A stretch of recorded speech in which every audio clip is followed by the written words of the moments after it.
这是咒术界最强五条悟唯一一次吃瘪，和挚友一起保护少女，结果竟然让少女的好朋友被抓了。身为最强，怎么能容许这样的侮辱？人当然还是要救的，不过为了确保万无一失，五条悟和夏油杰一直认为应该先把离子送回高专保护起来，换成他们另一个同学萧子当替身。但是离子不相信他们真的会救黑井，更何况就算救回来，他也没办法跟黑井告别了。于是五条悟难得板起脸，严肃地向离子确认是否下定决心跟他们一起冒险。而离子毫不犹豫给出了肯定的答案。结果镜头一转，他们已经来到冲绳了。原来盘星教那群飞术师把黑井抓到了冲绳，一群人咒术师都没有的乌合之众，五条悟和夏油杰不费吹灰之力就把黑井救了出来。来都来了，当然要好好先玩一下再说。几个人就换上花衬衫去了海边。只是夏油杰很疑惑，对方为人质他的冲绳的动机。宣长令是明天11点结束，日落后天元就将和离子通话。就算想让他们赶不上通话的时间，那应该选择交通不便的农村吧。待到冲绳，他们打个飞的直接就飞过来了。唯一的可能性是那群人打算占领机场，所以高中还派了2个1年级的学弟在机场巡逻，分别是七海和灰原。七海深知那2个学生的尿性，一直夸这个脸。灰原很崇拜夏油杰，觉得学生们在保护少女的伟大事业真是太了不起了，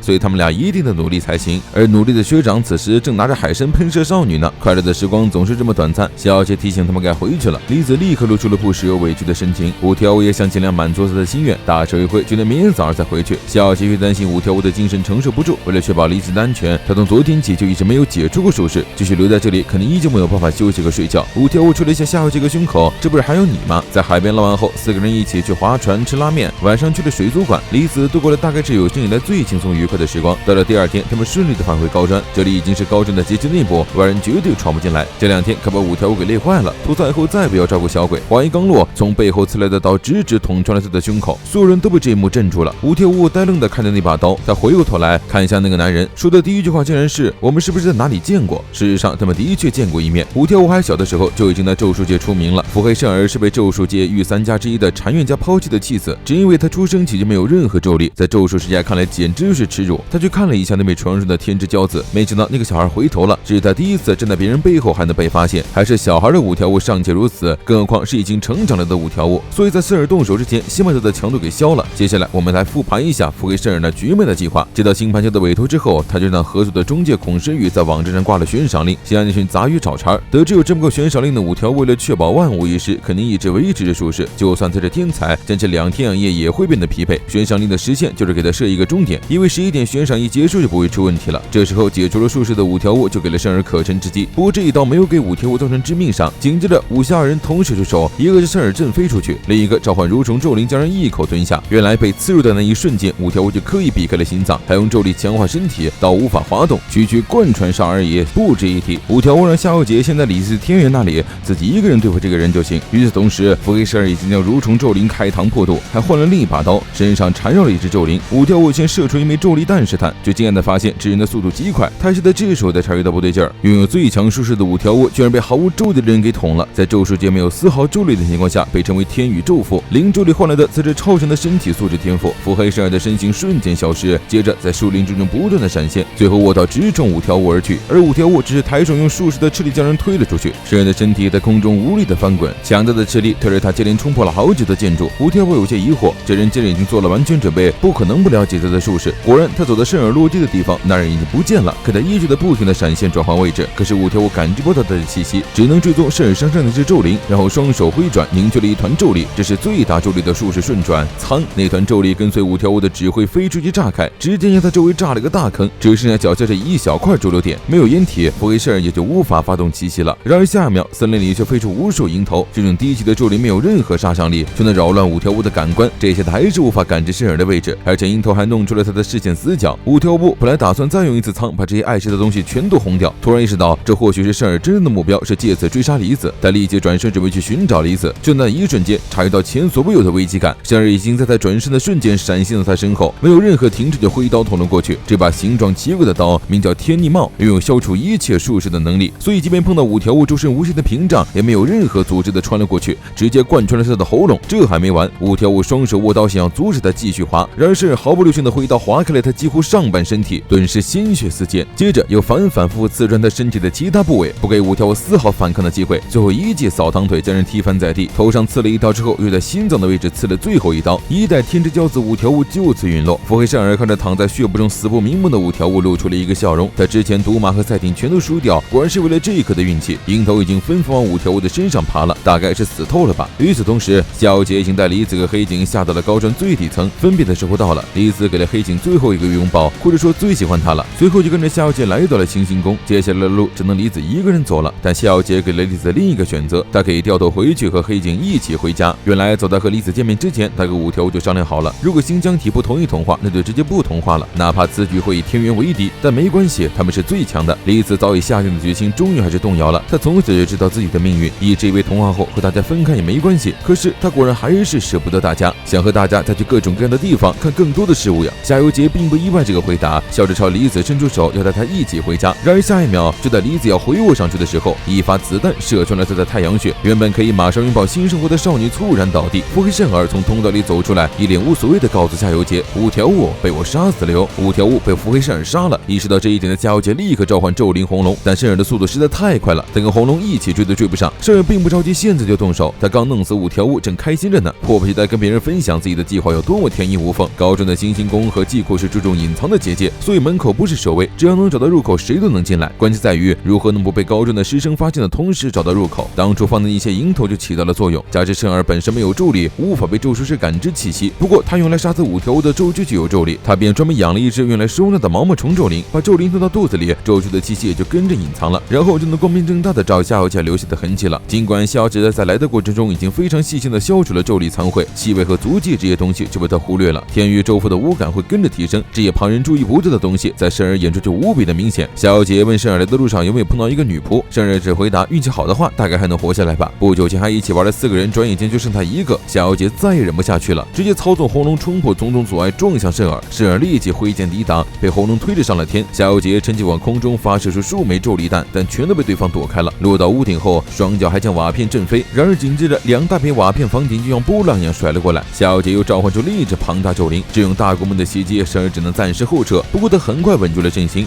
转身直面红龙，挥起噬魂刀就横砍过去，顺着头部一劈到底，直接将其一分为二。看到这一幕的夏油杰瞳孔地震，这可是他手里硬度最高的咒灵。2个人所真的停在两边开始迅速崩塌，圣儿评价了一句咒灵操术乌合之众，结果下秒就被拉入了领域空间。旁边有个脸上长满了眼睛的女鬼问他我美吗？这是假象怨灵。构筑出的则是不回答问题就强制互不侵犯的简易领域，继而便回答不是我的菜。话音刚落，怨灵就咔嚓剪断了他鬓边的头发，耳朵也被大剪刀给夹着。可惜圣儿有逆天帽，轻而易举就破了这个领域。出来后，夏油杰在他身边做好了守株待兔的准备，他的目标是那只毛毛虫咒灵，只要收服了他，腹黑圣儿的武器库就没了。可是就在即将收服的一瞬间，他的手被弹开了，接着圣儿将逆天帽换成了另一把刀，对准夏油杰刷刷砍了4刀，他的胸口上出现了 X 型的伤痕，又被圣儿一脚踹飞了出去。但是圣儿并没有像对待五条悟那样还留了他一命，毕竟是咒灵操术，万一死了，那些咒灵全都暴乱就不好了。圣儿又踹了夏油杰一脚，评价他们都是受到了父母恩惠的人，却败给了他这个连咒术都不会用的猴子。说到恩惠的这个词时，他突然想起了那个快被他遗忘的儿子，他的儿子就叫慧，名字还是他给取的呢。最后圣儿带着李子的尸体回到了盘星教，盘星教的人非常大方，就连答应好的3000万还愿意再加点。这个盘星教一开始是随天元大人传播日本的佛教，同时向术士传授道德基准，但咒术界和宗教团体势如水火，盘星教就发展成了现在这样，坚定地站在非术士那边，唯有天元大人是他们的真神，所以教徒绝不允许他们的神和之用污秽同化。孔时玉提醒这位教徒，要是天元失控了，说不定整个人类社会都会毁灭。对方就觉得如何星星一同陨落，那也无可奈何。说完后就抱着李子的尸体走了。圣儿和孔时玉也带着潜心满意做的离开，甚至还主动要求和孔时一起吃个饭。可惜孔时玉深知他是不会付钱的，2个人就此分别。圣儿一个人走在不知去往何处的路上，只觉得这阳光真刺眼。就是在这时候，他看到了活生生的五条悟。哟，好久不见啊！